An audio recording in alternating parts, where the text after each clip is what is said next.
Thank you all for being here. Huge day for our program. In our plan, and I've hit this before, but I'll hit it again, is our plan is to build our roster through high-level high school student athletes, develop them, and then retain them. And for most of these signees, this is a 2+ year process, and it truly takes a village. And I'm gonna do some name recognition here in a second. But I think myself and our 10 assistant coaches get a lot of credit. And the assistant, I don't know about myself, but our assistant coaches should. But it's really the people behind the scenes in recruiting now that truly make this happen. And it starts with Drew Fabianich. I butcher his name all the time, so you have to forgive me on that. But Drew, as the general manager, does a great job just leading this whole department. And then Trey Nyer, who's our director of recruiting, he's really the guy that makes this go. And he's got a great team. Ken Signoretti, Tyler Haywood, Ian Scafidi, Morgan Montgomery, Cam Hall. Those guys work tirelessly behind the scenes with starting the evaluation process and then the communication, the early communication. And then on campus has grown so much, and I'll take you through our evaluation process here in a second. But on campus starts with Taylor West, who really, if you think about this, some people that are married in here, she basically, every time we host a recruit or a recruiting function, it's basically like putting on a wedding reception, if that makes it. So it's there's a lot going on, and she does a great job. And Lori Rice, my administrative assistant, she helps, and a lot of times just greeting with a smile is huge. And so then there's, you talk about the investment program wide into bringing in personnel, and it's vital we get the right people. And a lot of times, anytime we bring a person on campus, whether it's unofficial or official, there's a whole army of people that have to be here, and some of those aren't necessarily compensated like some of the assistant coaches are. And you think about it, creative, the production stuff has become so big now, and if you're not producing at a high level, then you're not getting quality student athletes. And so our creative people, Andrew Malowitz, Jake Herron, Ty Hunley, Ross Mara, and then Joe Mitchin running our socials, and then obviously Miney. Huge piece of what we're doing now, and it continues to grow, and their role only continues, whether it's photo shoots, how we're branding the program. It's so important. And then our support areas, strength conditioning, Mike and his crew, Vince and his crew in athletic training, academics, Brittany and Zach Seeger, they spend endless time, not only in person, but on Zooms. So much is done. The initial piece of this is done via Zoom now. So a lot of evenings. Our fifth quarter people, Rashid and Zach, and then compliance. They spend a lot of time, and they regulate what we're doing as they should. And every time we have people here, they've got to be here. And then campus partners, admissions. We use a lot of the hosts that do the campus tours, and then our athletic administration obviously play a vital role, and Ren gets in front of as many of our guys as he can. And so I say all that because I want to recognize them, but it takes a lot of people, and it takes a lot of time, and there's a lot of financial that go into it too. So to get us to this day, in our evaluation process, pretty simple. It starts with athletically, can they play? Are they good, and do they fit a need that we have? And then the second thing is academically, can they do the work, and can they succeed? And academically, we've done really well. I think that we'll release our team GPA for this fall semester at some point. It was right just maybe a hair under a 3.0, which is pretty impressive when you start dealing with 120 guys. And then the third thing, and this is the hardest, and this takes the most time, is from a character standpoint. Not only off the field character, but on the field character from a competitive standpoint. And that's where the real digging takes, and that's really where the success is if you judge, on and off field character. and are they a fit in that room? You know, because that's the way you think about it. If you start thinking about, you know, your whole team, it's really hard. So what you have to do is, from a recruiting perspective, is you got to get the rooms right. You know, each individual room, you have to get that right. And the last thing I want to kind of mention before we get in, and I'll give you a line or two on each guy, and then y'all can ask questions, is it's a huge day for the student athlete. And I think sometimes, you know, even you all as the media kind of get hardened to this process. And we recruit, you know, we signed 22 today, and I don't know how many we had on official visits, but several more than 22. And we probably kind of really hard recruited about 200 to get to the 22. And so sometimes we get hardened to the process. But this is a huge day, and it's the culmination of a lot of hard work and a ton of investment by a lot of people. And there's less than 1% of all high school student athletes or high school football players go on to play Power 5 football, and or Power 4 football, I guess, moving forward. But so it's a huge day, and probably the closer to my kids get to the age, the more appreciation I have for the parents and the coaches and their investment level to get these student athletes here. And so it's a huge day for them as well. Talking about our 24 class, you know, 22 high school guys, 7 of these guys will enroll early, heavy in our local area. So we talk about our local area being within a 6-hour radius. We signed 16 guys within our 6-hour radius. Defensive back was a major point of emphasis. We have 5 of those, and then we continue to build on both our offensive and our defensive lines. Just real quick, I'll kind of, because I want to make sure I mention each guy, so I'm going to kind of go through here, and I'll go through them alphabetically and give you a little bit of kind of background. Start with Kyle Altuner from Good Counsel. He's an Under Armour All-American.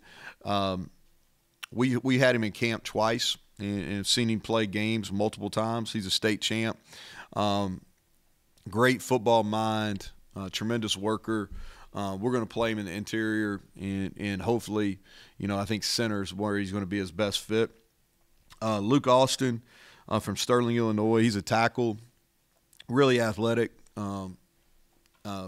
His dad's a high school principal where he goes, so I can relate to that because my dad was my high school principal. And he's really fluid. Made a big jump between his junior and senior year. And sometimes that gets overlooked because a lot of these decisions are made early. But he's a guy that we continue to evaluate. We saw him back in the spring, continued to evaluate him through the summer. And he played really well this year. And his athleticism in basketball is really what kind of drew us in early. Israel Boyce from Douglas County. You're going to hear me say this about a lot of our defensive backs. There's versatility. You know, he played corner and safety and nickel in high school. He was a high school teammate of Zach Keith, who we signed last year, who redshirted for us in the fall. And we had him in live. We saw him scrimmage, and Shadon saw him and really felt like he was a good fit for what we're trying to do.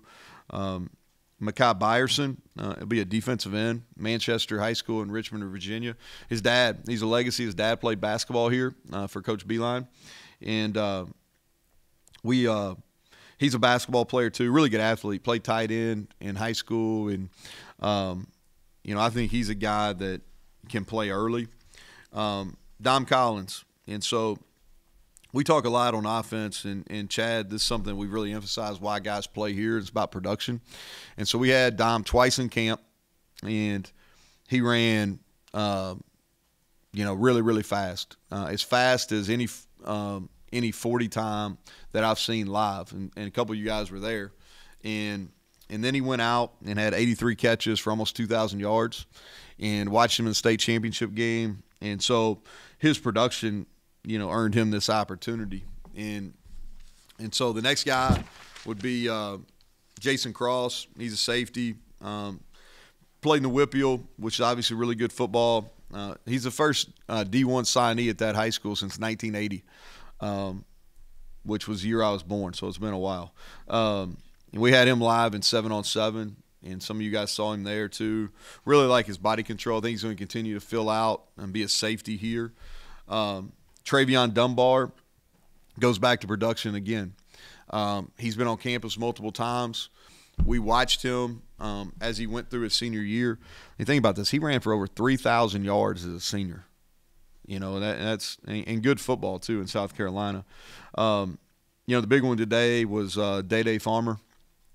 And Day, I think Chad was one of his first offers, if not his first offer. And a lot of credit to Chad and Bilal because they just kept on. And he from Melbourne, and he's been really productive. He's a great kickoff returner. He'll play early. He's got to gain weight, but he'll play early for us. Nate Gabriel from Auburndale, same high school, is Aubrey Burks, and state heavyweight wrestling champion, in the state of Florida. And I think it's well documented. We've had good success with wrestlers here. So excited about him. Chris Henry's, I think, really the sleeper of our class. A versatile guy, played multiple positions. His high school coach has a lot of ties to the state of West Virginia, and he's actually playing an all-star game today. And we saw him live and saw him play basketball too, and just a guy that he could play corner or safety. We'll start him at corner and see, but I think he's kind of the sleeper. Dior Hubbard from Gahanna Lincoln, finals for Mr. Ohio. If you look at his production in a really competitive league over there in Columbus, we've seen him live twice, and as a junior and as a senior. And he not only runs the ball, but he catches it really well. And he's a guy that I think, in that room that Chad's building, he'll be another guy that's going to be ready to play. We've had success playing guys early in there. Zay Jennings, really excited about him. Saw him as an option quarterback at Colerain. And early on in the process, they were doing box jumps in an off-season workout, and he jumped. I watched him jump, and I was like, man, this is going to be bad. He's going to gash his knee pretty good here. Sure enough, he jumps on top of it. And I'm like, whoa, okay. And end up transferring to Winton Woods, played safety. That's what he'll play for us. And he'll be here in January. I think he's going to be a guy that'll be a contributor for us early. Curtis Jones Jr. from Cabell Midland. I think he might be the best football player overall in the state as a high school senior. I thought he was really good. Played running back there. We project him to be a linebacker. We had him in camp. He ran really well. I think he's got a huge upside. And Elijah Kinsler won a state championship at Bergen Catholic. That's one of the top high school programs in the country. AJ did a great job staying on him. And great family, a lot of energy. We saw him live as well multiple times, but he played extremely well as a senior. He's an early enrollee too. Obina Onwuka, he'll be an edge guy for us. He's got speed and power. He played at Flowers High School, really good high school in Maryland.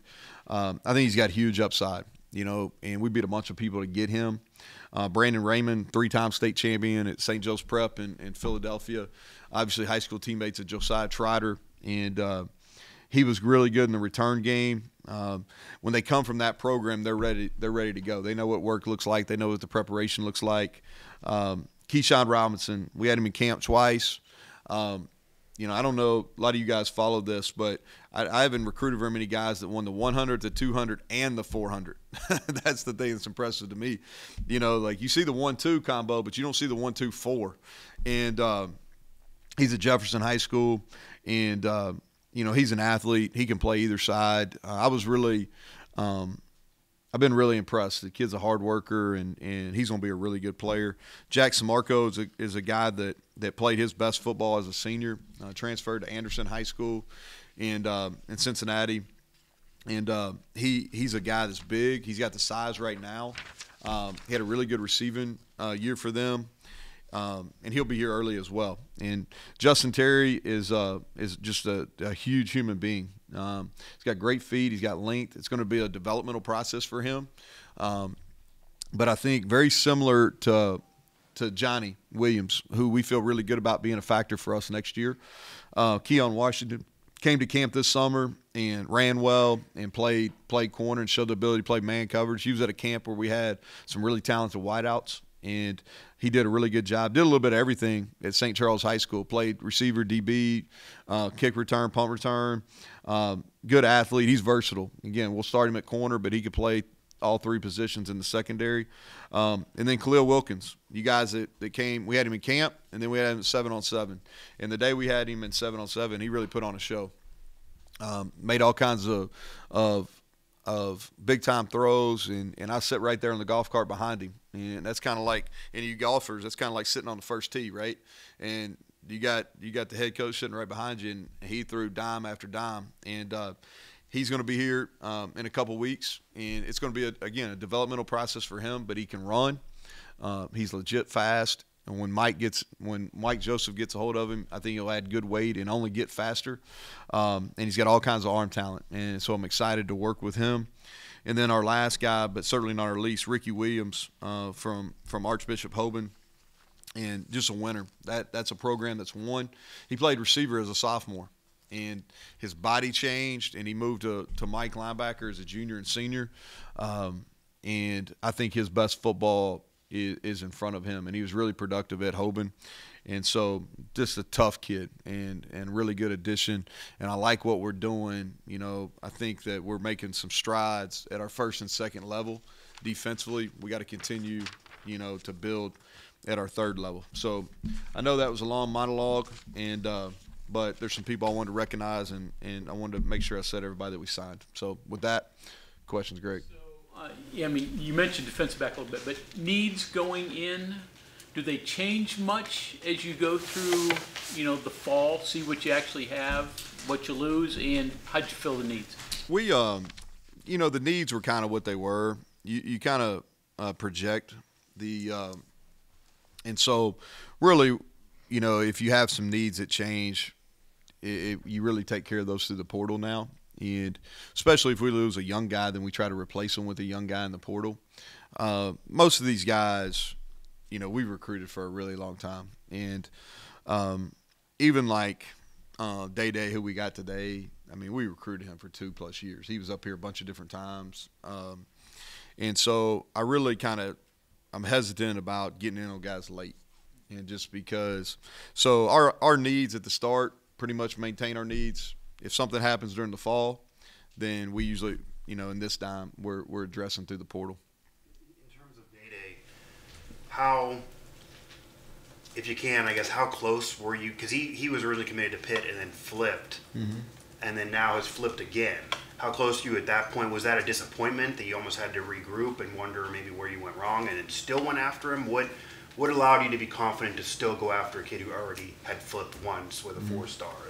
Yeah, so I think that each case is unique. And so when a kid makes an initial decision, and let me say this, I'd be for guys, if as soon as you offer them, if they could sign, I'd be good with that. All right. And so you kind of get, I think each situation is different. You kind of get a feel for, you know, how solid they are, right? And there's some guys that when they make a commitment, they don't have communication, and you try, and then, okay, you get a feel for that's what it is. Or you say, hey, listen, we're still interested. We're not going to communicate as often, but if you reach back out to us, and there's some guys that you just get a feel that this is the best place for them, and you're going to pursue them to the very end. And that's what it was with Day. Felt like that that Chad and Bilal and myself, all three of us, had really good connections with him. And if you look, he'll start in the slot. And if you go back and look from about 2007 on, we've had really good success with slots. You know, some really highly productive people. We had them at Troy. We've had them at Kentucky. We had them at Tech. We had them back at Troy. We had them here. And so our track record with slot receivers has been really, really strong. And, you know, I think, too, that with our receiver room, you know, we set out about a year ago, and it's been a process really that we've kind of started remaking this receiver room since we underperformed that bowl game 2 years ago in Arizona. And the people that we had, it wasn't a great room. The camaraderie wasn't great. The chemistry wasn't great. So it's been a kind of a process to get that room where they work. They've got a really good attitude. There's good energy in there. They're good teammates. And we've got a mix of different types of players, but we got some veteran leadership in there and some guys that are role players. And so it's been a process, and I don't think the makeover is just complete just yet. but I really like kind of where we're going with that room, and I think Bilal Marshall has quietly done like a great job in that room, handling that room. If you look at what he's got, and like our guys, like if you look at we're playing 3 freshmen a lot, and we do a lot. I'll let Jed come up here and preach on that, but we do a lot with them. All right, as far as in Hudson and Rodney and Traylon Ray and some guys like some good veteran guys in there, and Preston and Devin. We that room's getting close, and I like these additions that we've added today. You mentioned some Marco, Kinsler, Wilkins. Who else is enrolling early? All right, we got 7. So I'm gonna go through these: Khalil Wilkins, Israel Boyce, Zay Jennings, Nate Gabriel, Elijah Kinsler,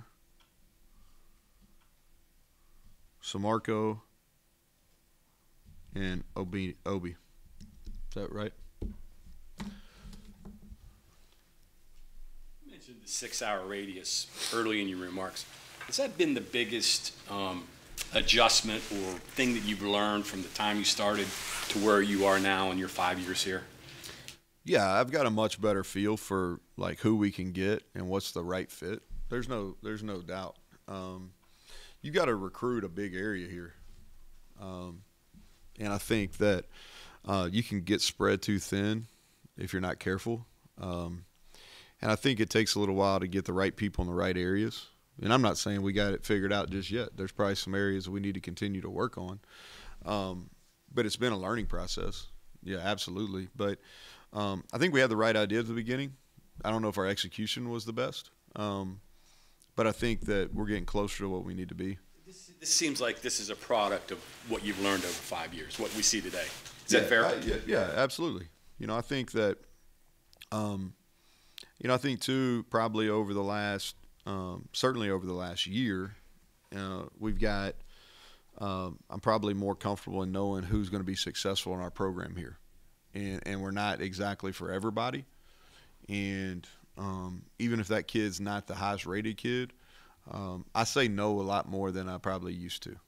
And if I don't have a good feel when they're here or when I go to see them in school or in their home, if I don't have a good feel, then we X those guys. Where in the past, and I think that's just part of becoming more comfortable too. But in the past where I would maybe take a chance, I'm less likely to take a chance unless we have a great room. If we have a great room, I don't mind putting a at-risk kid in there because I think we can, the overall quality of the room will take over. But, yeah, for sure. What was Dom Collins' reaction? I think you just recently offered him. Yeah, he's excited. Yeah, he's excited. He, and the thing, it's going to be a process for him. He's got great speed. He's improved a lot as a football player over the last calendar year. But there's a lot that he's still got to continue. He's got to add some weight. He's got to add some muscle. I think that from a return standpoint, he may be able to help early. He's got a lot to still learn receiver wise. I think he would echo that. But man, was he really, really productive, and I think that he really wants to be here, and I think that matters. When you took over, did you expect that the state of West Virginia would produce what you've already had coming out of state, and then now you got 3 more in this class? Did you think that was going to be possible? Well, I didn't know to say that we would have that many starters on offense from West Virginia. I don't know if that was my expectation. I've always felt like this, and I think you and I have had this conversation before. I always felt like if you could have, 20 to 25-year scholarship players were West Virginia products, then that meant that, a little over a quarter of your roster understood what the program meant to the state. And they could really not only set the standard but also communicate how important it is to our state that and who we represent. They could communicate that. And so I always felt like if we could get around that And we also know that, because of our population, not because of the level of play or not because of the coaching, but just because of our population, we're not going to have as many as some other states. And so I think that you have to identify them early, and then you have to recruit them. And listen, we didn't get every one of them. There's probably at least one, maybe two that could have played for us in the state this year that we didn't get, and it's going to happen sometime. But I think over the course of our 5 years here, we've got a high percentage, if not almost all of them, that have the potential, and so I think we got to continue to do that. And the walk-on program's been vital to us. That was my other, if there's going to be 2 to 4 scholarship players each year, you need to get almost every one of them. And then you need to do a great job. We need to continue to do a great job with our walk-on program, because several of those guys will turn into scholarship players.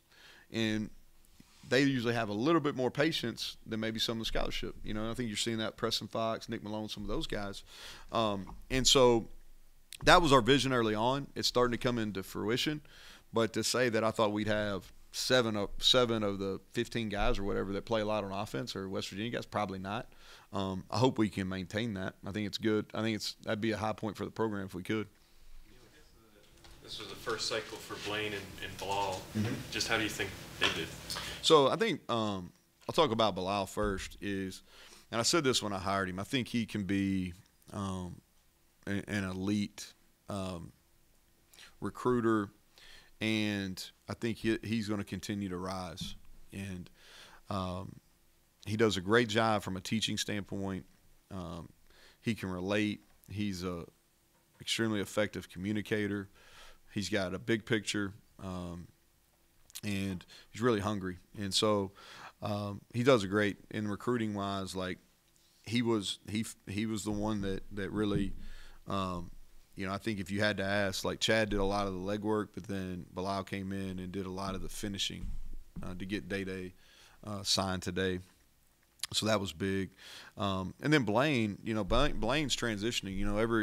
He hadn't spent any time in college. And so this was a huge transition for him in the recruiting, and he's still learning. The thing that he does a great job is when he's in front of the player, there's nobody better on our staff that can sell West Virginia and what it means. I mean, he grew up in this building, and so he can sell what that means, and then he'll continue to understand not on all the stuff that goes into it and how to set up recruiting and stuff. So I would say he's in the process, but he's going to be really, really good at it. How important is it also to try to pinpoint someone to try to get locked in early in the process, namely like Abina, for example? Mm-hmm. He was locked in and vocally like recruiting guys, becoming a WVU fan for almost a year now. Yep. It felt like. How important was he to help land some of these guys, and how important is it to pinpoint a guy like that to materialize into this type of class? Yeah, well, what I'll say is this, okay? I think a lot of times what happens in recruiting, if you get a quarterback committed early, then that really stems it, and they do a lot of the recruiting because they a lot of times have bigger name recognition, right? In those years where you're going to be more patient with your quarterback recruiting, or you're not taking a recruiting, you need some strong personalities on each side of the ball. And the thing that I thought was big for us is early in the process, we got Obi, who did a great job and was vocal. And then we got Kyle Altuner also, and we beat a bunch of different high-level programs for both of those players. And both of them committed very early in the summer, stuck with it, and were vocal and supportive throughout the process, and I think that really helped. What would you say are the 3 or 4 golden rules of recruiting for a coach? Golden rules, I don't know. I think it's here's what I think is, this is for me, so I'm not talking about West Virginia. I'm just talking for me, is you have to have honest communication, and the second thing is I think you have to be who you are. Be who you are. And what I mean by that is a lot of times, so playing time is all about trust. Like the coach has to trust the player to get the most out of the player. The player's got to trust the coach. And a lot of times what happens is there's in recruiting, and this is the way I've been for since I was early in this is, like, I think that what happens in recruiting sometimes is the individual that recruits the player is different than the individual that coaches the player. And what I mean by that is everything is great and there's no difficult conversations. You know, they try to be their friend in recruiting, and then when they get on campus, they're completely different. And so, like, everything that I try to do is I try to look at it from that 16, 17, 18-year-old's perspective. And to me, if they're coached, as soon as they get on campus, they're treated differently, then the first indicate like that, I would have a hard level. That would be hard to trust that individual. And so for me, and this is what I try to talk to our staff about, and I don't mean that we're perfect, but try to talk to our staff about is be the same person recruiting that you are coaching them. And so, and sometimes that's effective, and then sometimes it's not. But I think that's the big thing for me is communicate, honest communication, and then be the same person in recruiting that you're going to be when you have them on campus and you're coaching them. How does it differ selling a school to an 18-year-old than selling his first car to him? Well, I think you got to be careful because I think sometimes, like, first of all, these guys are a lot more intelligent than people give them credit for. And if it looks like a rat and smells like a rat, it's probably a rat, and they can sniff it out. And so I think that you know, you just got to be upfront, you know, and I think the days of there's so much information now. Like, they can get so much information. You're not going to trick them. And the other thing, too, is, like, they can have in one direct message, they can communicate with everybody on your team. And so you're not hiding anything. You know, you're not hiding anything anymore. So I think you just be upfront with them, and you're going to get the one. If you're upfront and you're honest through this whole process, you're going to get the ones you're supposed to get. Sometimes when you recruit, you're fixing the things that either went wrong or you didn't get the years prior. The impression I get, and I could be wrong, is that you're supplementing or complementing what you did last year and what you've got. Is that fair? Yeah. Well, I mean, we were intentional. If you go back and look at it, I mean, we were really intentional about, from an offensive line standpoint.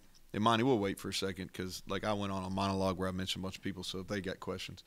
But they all right, I saw Monty kind of walking over here. What did you ask? Yeah, so, all right, so if you go back and look at it, offensive line-wise, okay? So if you think about it, like, we were really intentional to get to where we're at offensive line-wise. Man, we had to be really intentional with high school recruiting and being real specific with the transfers we added to there, okay? And so now, if you look at it, we did the same thing from a defensive line standpoint, and we really had very few transfers. That was all high school, and then really banking on the developmental process. And then with this class, portal-wise, and with this, we got our linebacker room kind of where we want it, and it took some building there. We just talked about the receiver room. That's been a 2-year process to really kind of cleanse it and get it where we want it to be, right? And so now we're kind of on the defensive back. We got to kind of, you know, we've got to get in more quality depth, more quality players there, and we're going to have to address that. We did it in high school. We got 5, and we're in the process of doing that in the portal. Probably need to add 1 or 2 more in the portal as well. And so you've got to be intentional and think about it, like, from my perspective, the way I'm looking at it is rooms. Like, we got to get the rooms right.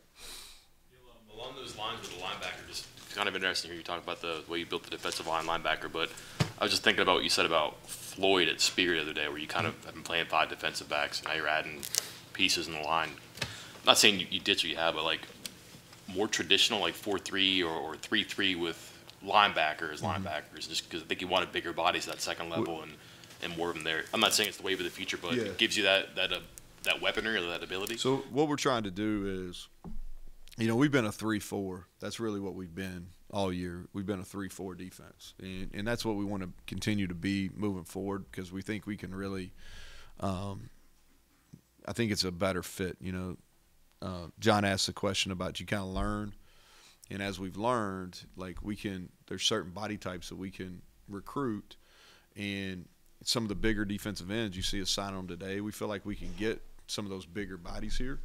And then from a linebacker standpoint, really looking at 2 box linebackers where before this year we were playing more of kind of a one true Mike and then kind of a faster guy at will.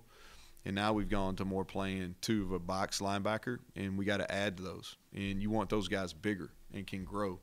And then you want to have the ability where you can match personnel a little bit. We won't do this necessarily in the bowl game, but you want to have the ability where you can play a bigger kind of Sam linebacker to the field, all right, what we call a spear, and then having another DB to add in nickel, you know.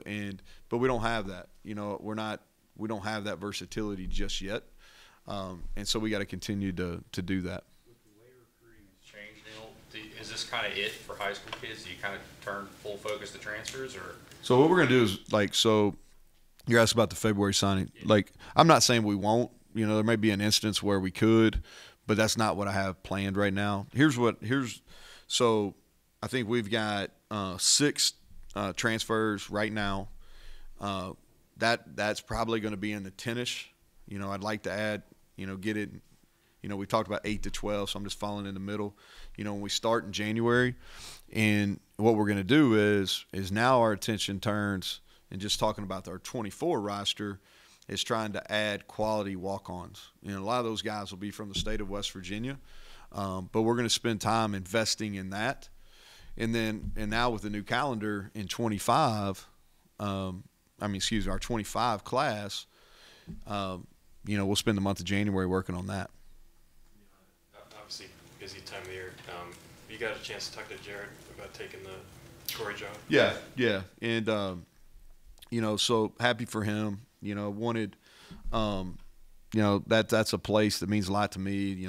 I talk about Troy sometimes, and that was my first Division I job, first coordinator job, and first head coaching job. So a lot of first at Troy, and then 2 of our kids were born there too. So, I thought the final pool of candidates, I think any of those individuals would have been a really good hire for Troy, and Jared will do a great job. And his family will be a great addition to that community too. Candy and their 4 kids.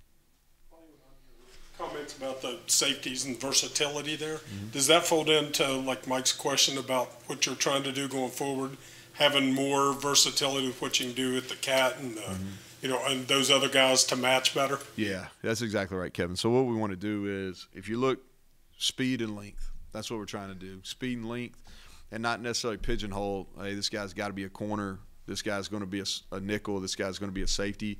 Let's get them all. And what we'll do is, now starting in the winter, is they'll kind of go, and we'll move those pieces around a lot in the spring and into fall, in the summer and fall camp, trying to figure out what the best position for them is. We just hadn't had enough. If you go back and look at our snap count of how many snaps that Aubrey's played, how many snaps that Anthony Wilson played, Marcus later in the year, we got to get some more guys that can play. Whether those are transfers or whether those are high school freshmen that are coming in, we got to play more bodies back there. And then the other thing too is we've struggled. We haven't played as well in special teams. Our punt team's been great, but we got to get significantly better on kickoff and punt return and kickoff return. And where we're missing is those mid-type bodies, right? Linebackers, bigger safeties, and those are the ones that show up on kickoff. If you look at ours, our kickoff team has less of those bodies than most people we play against. So we got to be able to in some of this transfer-wise and high school recruiting, the thought process not only on defense but also getting help on special teams. Kind of a long-term back view. 10 years ago, 8 years ago on this day, there were always questions about, hey, is this guy going to qualify? Is he going to earn enough? That doesn't seem to be a problem. Is that your personal philosophy? You're not going to look at guys that are on the edge, or is it just kind of a change? High school kids are more savvy now and know they got to do that. Well, the rules have changed, first of all, Kevin. So you really, if you have any question on if a kid's going to make it or not, you err on not signing them now, because from a numbers standpoint, you're taking a risk.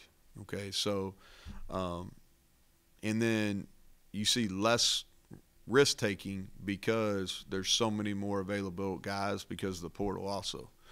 And so there's a couple of our guys that they still got to finish their senior year strong, you know. Not every one of our guys is fully qualified. The other thing is that since COVID now, the test score is not a factor. And so that's where a lot of guys really struggle from an eligibility standpoint, was on that standardized test, and now it's not a factor. So it's not as big a play. But I think that's a multitude of reasons. But I feel really, everybody that we signed today, I feel really confident, not only in their ability, but the support around them to get it done as they head toward graduation. Anybody else? I just wanted to quickly ask Neal, that obviously you can't talk about players that committed elsewhere, but do you already have a list in your mind, and how do you go about moving forward? Because you lose a guy now, you could easily re-recruit him next year, and you mentioned retaining players here. It's a year-long thing. Yeah, I think that how you end it is important. You know, like, I don't take any of this stuff personal anymore. Like, if a kid doesn't come here, like, you know, just I don't take it personal. Now, what I'll say is, so, like, we have a recruiting database, right? So our recruiting database, it used to be after signing day, you would just flush it. Well, now everything stays active because you never know. They may show up in it 2 years ago and be in the 2 years and be in the portal. So you want to keep all your information relevant. All right, I'll say that. But here's how we handle this. So, like, there's no doubt when somebody goes in the portal, the first thing that our personnel, led by Drew, with our personnel department does is, do we have a relationship with that student athlete? Were they here on campus? Because if you've had them on campus before, you have a much better chance in the portal recruiting process because it happens so fast. You know, the portal opens, official visits, yes or no. You know, and so if you have prior relationships, or they have a working knowledge of who you are already, or who your program is, or they know what the facilities are and all that kind of stuff, that helps you. Now, if we don't necessarily think a kid's a fit in high school, then we're not even paying attention if they do go in the portal. But guys that we genuinely like or genuinely wanted that we don't get during high school recruiting, is how we end that. Like, I had a conversation with a kid last night, you know, and I didn't necessarily agree with his decision, but I was like, you know, hey, good luck, wish you the best, you know, and part of this probably maturity on my end too, but, you know, probably 5, 6, 7 years ago, I'd been pissed about it. Now I'm not. I'm just kind of, you know, there's plenty of guys out there. You know, we'll find the right guys. Mike, you had a question? Your 3-4 for a second. Your defensive line would kind of look about the same, right? Bigger guys at the ends who could tackle end. Yep. I understand cornerback. Still have cat and free. But those 4 positions, right? Not linebackers. Would you still have a bandit? Would that be different? We still have a bandit. Okay, but that'd be like your. So what we want to do is we kind of want to have some different body types. You know, we want to have some bigger guys. Like, if we're playing some more run-oriented teams, that we can play bigger guys. And we kind of did that. Tyron's a bigger guy. You know, Tyron's 260 plus. Obi in this class is a guy that's going to be a big guy that we recruited to play there. But then you want some guys that can rush the passer too. And I think you'll see some of those guys that we'll try to add via the portal that can do that. Portal needs, do you need 4 more or so?